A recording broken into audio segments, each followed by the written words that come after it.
हाँ जी, स्वागत है आप सभी का अड्डा 24/7 के शानदार चैनल पर। मैं कौन अपन है भाई, आदित्य भैया आपके, जो आपको इंग्लिश पढ़ाते हैं। और फिलहाल अपन बात करने वाले हैं, क्योंकि आपके जो एग्जाम से पास आ रहे हैं, चाहे वो 9th का बंदा हो, 10th का हो, 11th का हो या 12th का हो, और धीमे से सीयूटी भी आ रहा है, पर फिलहाल हम केवल बोर्ड्स पर बात करते हैं, जितने भी 11th 12th 9th 10th पर। तो आप सभी जितना इतना एग्जाम के पास जा रहे हो, आप सभी को पता है कि भैया भैया भैया चैप्टर्स हमने सारे याद कर लिए इंग्लिश के। वेरी गुड बेटा। भैया भैया भैया एक्सप्लेनेशन और चैप्टर पूरे याद कर लिए हमने, बहुत बढ़िया। लेकिन भैया फिर भी आंसर लिखते समय पेन नहीं चलता।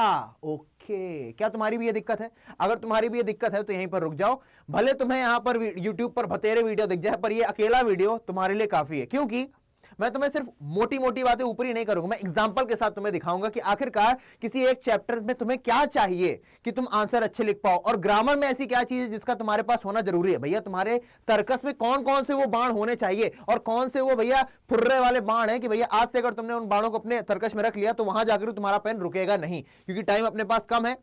3 नंबर के क्वेश्चन आते हैं, 5 नंबर के क्वेश्चन आते हैं। लिटरेचर 40 नंबर का है तुम्हारा क्लास 12th में, 11th में भी कुछ इसी तरीके का सीन है, 9th का भी आप लोग जानते ही हो। फिलहाल अब जिनकी भी ये समस्या है कि फिर भी आंसर लिखते वक्त पेन नहीं चलता, तो वो सभी के सभी रुक जाएं, अभी उस पर ध्यान न दें। 743 वो आप कोड याद रख लो, बाद में बताएंगे उसके बारे में क्या कुछ है, ठीक है।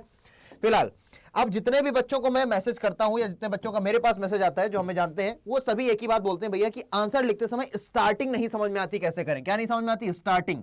बहुत ध्यान से देखना बेटा पूरे वीडियो को, स्टार्टिंग नहीं समझ में आती। उनमें से 5-7% बच्चा बोलता है भैया हम जब बीच में होते हैं ना तो हमको पता नहीं चलता कि हम क्या लिखें उसमें। और एक भी बच्चे ने आज तक मुझसे ये नहीं पूछा कि भैया किसी भी आंसर को एंड कैसे करें, ठीक है।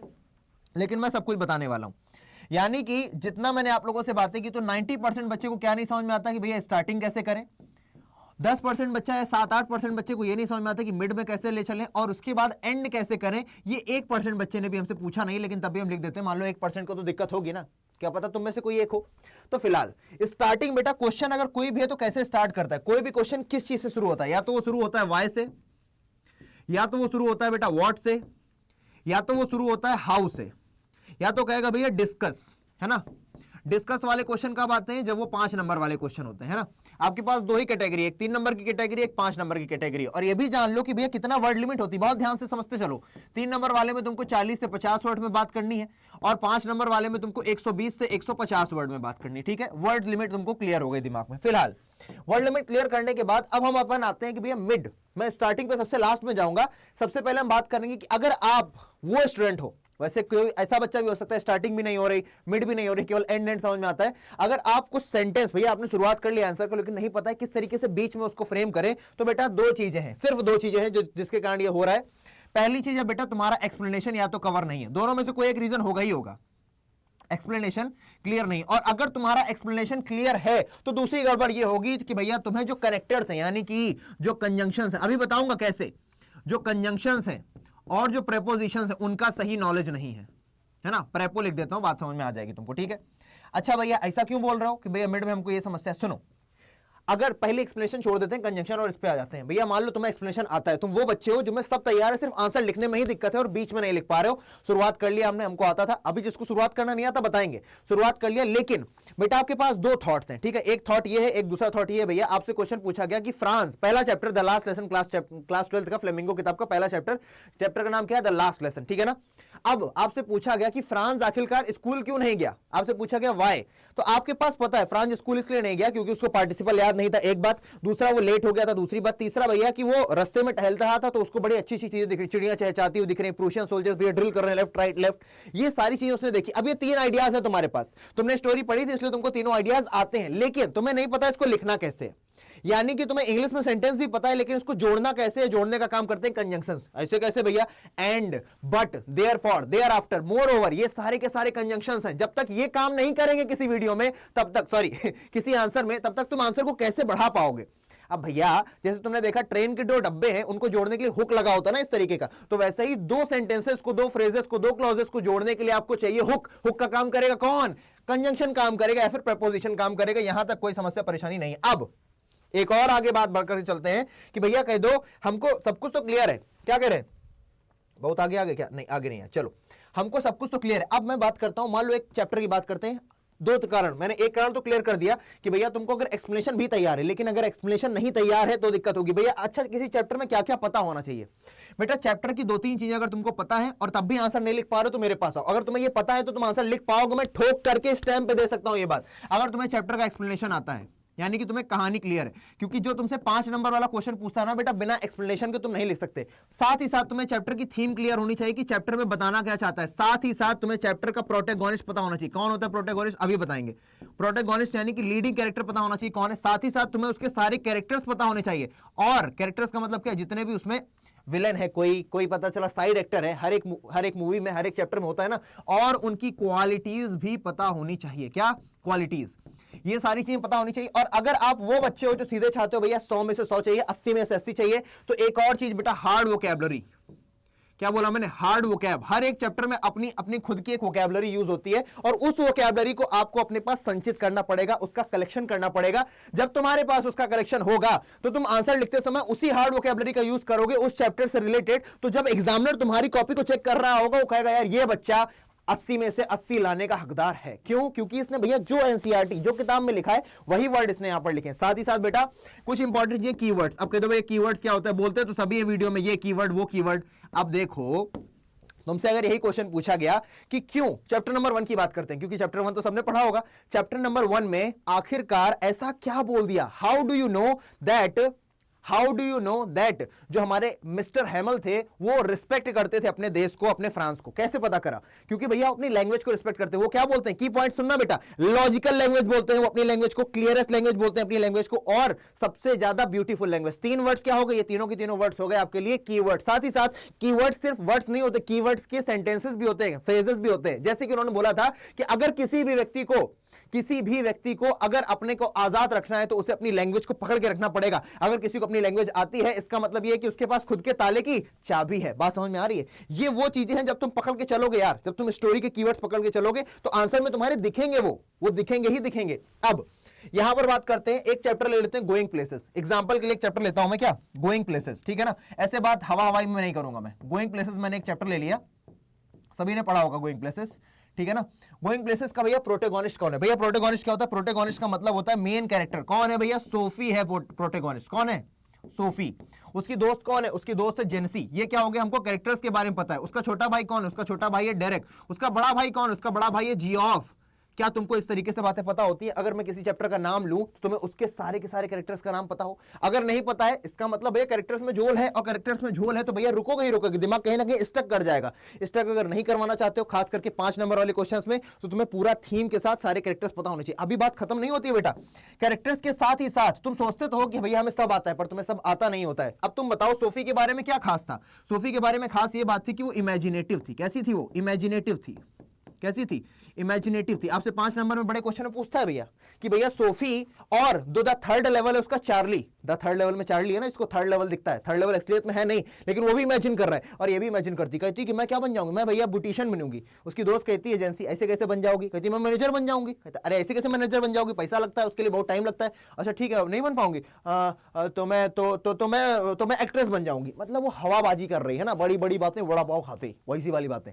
उसके बाद ये जेंसी आ गई, दीदी हमारी। जेंसी दीदी के बारे में क्या जानते हो? जेंसी रियलिस्टिक है, जेंसी के पांव जमीन पर है ना, ये बंदी रियलिस्टिक है। और साथ ही गुड फ्रेंड है किसकी? सोफी की। इन दोनों का रिलेशन तो पता होना चाहिए ना भैया, गुड फ्रेंड है। गुड फ्रेंड क्यों है भैया? उसको हमेशा उसके लिए दुख होती है, दुखी फील करती है कि भैया ये फालतू में उड़ रही, हो पाएगा नहीं वो चीजें।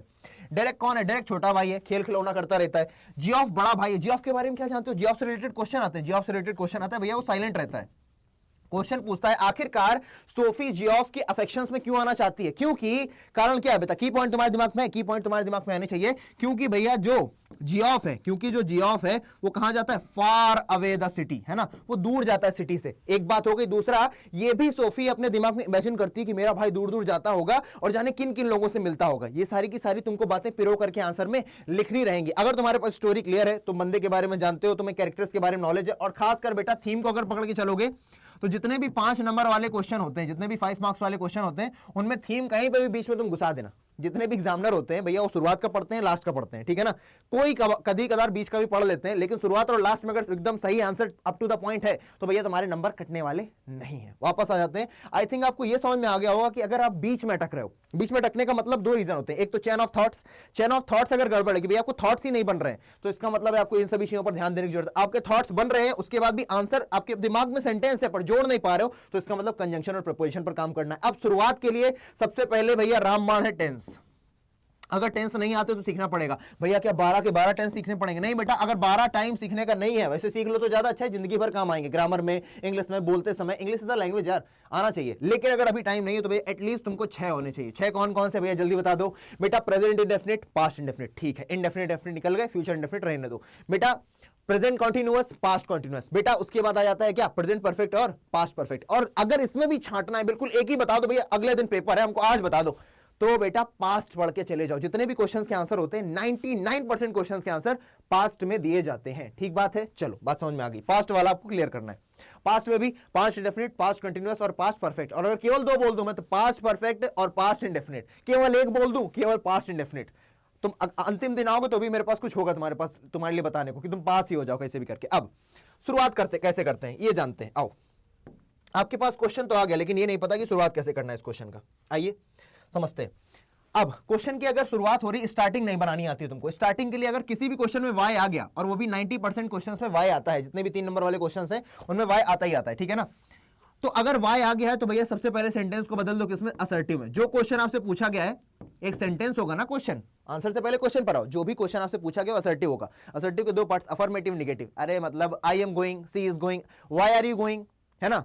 तो यू आर गोइंग बिकॉज, है ना। Why am I teaching, I am teaching you because. तो जितने भी वाई वाले क्वेश्चन हैं असर्टिव में बदल दो, जितना लिखा है, मतलब जो क्वेश्चन में लिखा है उसी को टीप करके असर्टिव में बदलो, और उसके बाद जोड़ दो दी में से बिकॉज। और उसके बाद भैया यहीं से तुम्हारा शुरू हो जाएगा मिड टर्म, मतलब जो तुम्हारा क्वेश्चन का बीच वाला पार्ट है। यहां से शुरू करो अपने आइडियाज को एक साथ, फिर होना शुरू करो, देयर आफ्टर लगाओ, देयर फॉर लगाओ, एंड बट लगा करके जोड़ जाड़ करके आंसर क्रिएट कर दो, और 30-40 वर्ड से ऊपर पहुंचो, नहीं 40-50 वर्ड से ऊपर, ठीक है। हाउ अगर आया है, और एक और तुम्हारे पास आता है व्हाट। जब तुम्हारे क्वेश्चन में व्हाट आया तो तुम्हारे पास थॉट मतलब एकदम तुमको फ्री हैंड मिल जाता है। क्या मिल जाता है? अगर क्वेश्चन तुम्हारा किससे शुरू हो रहा है, व्हाट से, तो तुमको क्या मिलेगा, फ्री हैंड। जैसे चाहो तुम वैसे इस क्वेश्चन को स्टार्ट कर सकते हो, तुम्हारे ऊपर है। कैसे? जैसे चाहो वैसे स्टार्ट कर सकते हो, बस तुम्हारे पास लाइन ऑफ थॉट्स होनी चाहिए। तुम्हारे पास चैप्टर की जितनी मैंने चीजें बताई ये सारी सारी क्लियर होनी चाहिए, तो तुम कुछ ना कुछ करके शुरू कर दोगे। और अगर एक बार शुरू कर दिया बेटा और तुम्हें चैप्टर क्लियर है, तो कहां पेन रुकेगा यार, चलता चला जाएगा पेन तुम्हारा, ठीक है। वापस आओ।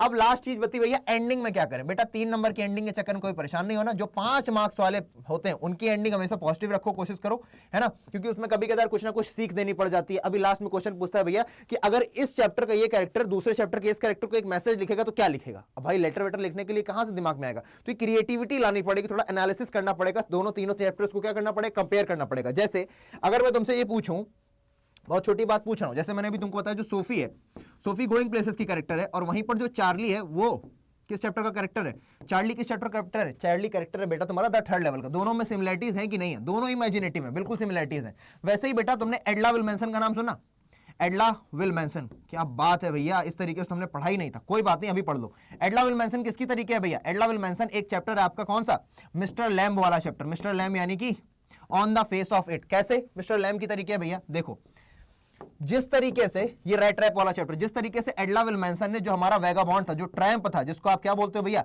जो रेड ट्रैप सेलर था, उसका दिमाग बदल दिया था, उसको पॉजिटिव कर दिया था, नेगेटिविटी से पॉजिटिविटी में ले आया था। वैसे ही मिस्टर लैम्ब ने on the face of it chapter में डेरी को बदल दिया था, डेरी उसमें बहुत ही नेगेटिव था। वैसे ही डेरी और ट्रैम्प एक दूसरे से क्या है बेटा, एक दूसरे के समान है। तो 5 नंबर के जो क्वेश्चंस बनते हैं ना, इस तरीके से कई सारे चैप्टर्स में देखो क्या सिमिलरिटीज है, क्या इनके कैरेक्टर्स में पॉजिटिविटी है, क्या इनके कैरेक्टर्स में नेगेटिविटी है, कौन कौन से कैरेक्टर एक जैसे हैं। अगर हम सारे चैप्टर्स को एक साथ रख दें, एक किताब को लाकर के एक पन्ने में उतार दें, तो कौन कौन से कैरेक्टर्स हैं जिनकी आप हरकतें बता सकते हो जैसी हैं। जैसे कि मेरा 2 दोस्त हैं, पता है, दोनों झगड़ालू टाइप के हैं, तो उन दोनों में क्वालिटी सेम हो गई ना। वैसे ही कई चैप्टर्स में क्या सिमिलरिटीज है, इस तरीके से देखना शुरू करोगे, थोड़ा मजा भी आएगी तुमको पढ़ने में। अच्छा, यहां तक क्लियर हुआ। इसमें मैंने क्या बताया, एंड में केवल पॉजिटिव चीजें रखनी है। आई थिंक इतना बताने के बाद आपको ये सब क्लियर हो गया होगा किस तरीके से आपको सही आंसर तक पहुंचना है, ठीक है। अब वापस आ जाते हैं इस बात पर। अच्छा, एक बात और बता दें, अभी बहुत सारे ऐसे बच्चे होंगे जिनको चाहिए होगा भैया आपसे कांटेक्ट कैसे कर सकते हैं। तो भैया हमसे कांटेक्ट अगर करना है, तुमको क्या करना है, हमसे अगर कांटेक्ट करना है, कांटेक्ट कैसे करोगे भैया। कांटेक्ट करने के लिए हम अपनी जीमेल बता देते हैं आपको, कोई समस्या परेशानी आए आप इस पर ईमेल कर सकते हो। आदित्य, बहुत ध्यान से, अभी आपके लिए सेशन बताए, आदित्य.tiwari adda247.com। अब ये वाला वीडियो कई सारे वो बच्चे भी देख रहे होंगे जिनका 12th होगा और वो 12th के बाद क्या करना चाहेंगे, 12th के बाद सीयूईटी करना चाहेंगे। तो भैया सीयूईटी जब करनी है तुमको, तो सीयूईटी तुम जानते हो कितने बच्चे पेपर दे रहे हैं भैया, 20 लाख बच्चे पेपर दे रहे हैं। कितने बच्चे पेपर दे रहे हैं, 20 लाख बच्चे। उन 20 लाख बच्चों में आपको अपनी यूनिवर्सिटी लेनी है, डीयू लेनी है, जामिया मिलिया लेनी है, एएमयू लेनी है, कोई भी यूनिवर्सिटी अगर लेनी है बेटा इतनी बड़ी भीड़ में, तो तुम्हें सॉलिड तैयारी की जरूरत चाहिए। और वो सॉलिड तैयारी आपको कराएगा अड्डा 247, वो भी मिनिमल प्राइसेस में। अभी आप जाओगे कहां पर, यहां पर चले गए, अड्डा आपने खोला, अब आप ऑल कोर्सेज पर जाओ। आपके पास बेटा बेस्ट ऑप्शन जो है सीयूटी की तैयारी करने के लिए, और 12th प्लस सीयूटी बोथ की बात कर रहा हूं मैं, है ना, दोनों की। आप जाइए सीयूटी महापैक पर।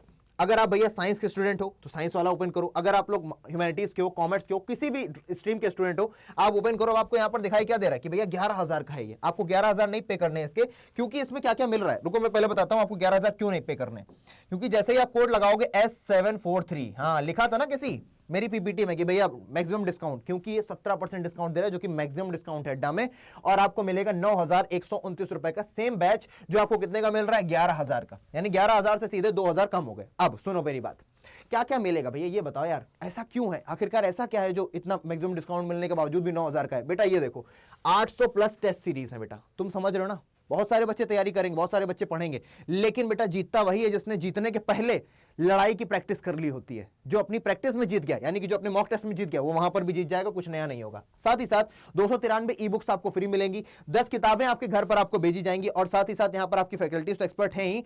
अगर आप लोगों को दिक्कत होगी तो डाउट सेशंस लगाए जाएंगे, 1-to-1 इंटरेक्शन किया जाएगा। यहां पर जो 2022-2023 में सीयूटी टॉप करके बच्चे आए, वो आपको मेंटरशिप देंगे, कैसे आप चीजों को मैनेज करो, कैसे आप पढ़ाई करो। जो टॉपर होता है तुमको बता पाएगा, उसी समस्या से वो भी गुजरा होगा। अब कई बच्चे कहेंगे भैया हमको केवल और केवल बता दो भैया स्ट्रीम वाइज, हमको महापैक नहीं लेना है, हमको केवल फरवरी मार्च तक पढ़ना है, उसके बाद हम नहीं है, एक ही बार हम हल्के में कर लेंगे काम। तो आप संघर्ष बैच ले सकते हो अगर आप ह्यूमैनिटीज के हो, तेजस्वी बैच ले सकते हो अगर आप साइंस स्ट्रीम के हो, ठीक है ना। और क्लास 12 साइंस ड्रीमर बैच भी है। वैसे ये दोनों नए हैं, आप संघर्ष भी ले सकते हो और साइंस भी। अगर आप संघर्ष को ओपन करते हो, मान लीजिए आप ह्यूमैनिटीज के हो, तो 8,000 रुपए दिख रहा है आपको, लेकिन आपको 8,000 देना नहीं। जैसे ही आप कोड लगाओगे, कौन सा कोड लगाओगे बेटा, S743, आपने जैसे ही कोड लगाया बेटा S743, 17% का ऑफ और 6,640, ठीक है ना। उसी तरीके से अगर आपको केवल भैया इंग्लिश और जीटी की तैयारी करनी, ठीक है ना, इंग्लिश और जीटी की तैयारी है, language plus GT, language plus GT, आप इनमें भी जा सकते हो। कोड सेम रहेगा S743, और जो आपको यहां दिख रहा है ना 9,999, यानी कि 1,000 रुपए का है, ये 849 का है। 849 से भी कम का मिल जाएगा बेटा। किससे, आप यहां पर इसको काटो और यहां पर लगा दो क्या, यहां पर आप बाई नाउ पे जाओ और यहां पर लगा दो कोड S743, क्या लगा दो, S743, और इसको लगाते ही आपको क्या दिखेगा, 829 रुपए। 1,000 रुपए की चीज 829, सीधे 200 रुपए कम हो जाएंगे लगभग, ठीक है ना।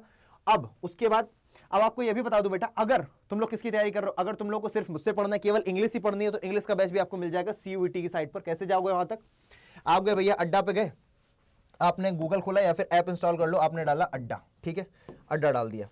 वैसे अगर बाकी केवल ह्यूमैनिटीज, मैंने सबके लिए इसलिए बता दिया ना अलग अलग से, किसी का भैया ह्यूमैनिटीज का सब्जेक्ट सही है लेकिन उसको इंग्लिश जीटी पढ़नी है, तो इंग्लिश जीटी के अलग बैच है, आप जाकर के एनरोल कर सकते हो, और S743 कोड लगाने पर आपको डिस्काउंट मिल जाएगा। लेकिन अगर किसी को सिर्फ इंग्लिश पढ़नी है ना, मुझसे सिर्फ इंग्लिश पढ़नी है, तो आपको जाना पड़ेगा कहां पर, आप पहले अड्डा की वेबसाइट पर जाइए, यहां पर ऑल कोर्सेज में गए, ऑल कोर्सेज में जाइए, under grade exams, under grade में आपको देखना पड़ेगा क्या बेटा, अंडर ग्रेड में जाइए, यहां पर लिखा है CUET Hindi medium. Hindi medium पर जाने पर यहां आएगा CUET language and general test का, यहीं पर आपको एक बैच दिखेगा जिसका नाम क्या होगा, नाम लिख लो, ये जाने कितने बच्चों को अगले सेशन में 2024 सफल करवाएगा। नाम होगा सफर प्लस, क्या होगा सेशन का नाम, सफर प्लस। यहां पर आपको कोड लगाना रहेगा S743, और आपको मैक्सिमम डिस्काउंट के साथ मिल जाएगा, लगभग 900 रुपए से कम का ही हो जाएगा, है ना, जब आप ये कोड लगा दोगे S743, ठीक है। कोई समस्या परेशानी नहीं है, चलिए आई थिंक सभी को यहां तक बात क्लियर हो गई होगी। तो याद क्या रखना है भैया, S743 कोड, और कोई समस्या परेशानी तो मेरी ईमेल आईडी आप सभी को मैंने बता रखी है, aditya.tiwari@247.com, ठीक है जी। तो यहां पर मैं अपनी वाणी को विराम देता हूं। कोई समस्या परेशानी आए आप लोग ईमेल कर सकते हो, और आपको ये सेशन कैसा लगा, आपको अगर कोई क्या बोलते हैं बैच में एनरोल करना है तो आप मुझसे बात कर सकते हो, मैं आपको पर्सनली बता सकता हूं इस ईमेल आईडी के जरिए। और अगर आपको ये सेशन अच्छा लगा, कुछ हेल्पफुल लगा, तो आप लोग कमेंट जरूर करिएगा, और कोई समस्या लग रही है, कुछ और भी जानना है, तो आप लोग कमेंट करके मुझसे पूछ सकते हैं। आई विल मेक श्योर कि मैं उस पर भी एक वीडियो बनाऊं। मिलते हैं अगले वीडियो में बच्चों, तब तक के लिए जय हिंद, अपना ध्यान रखें।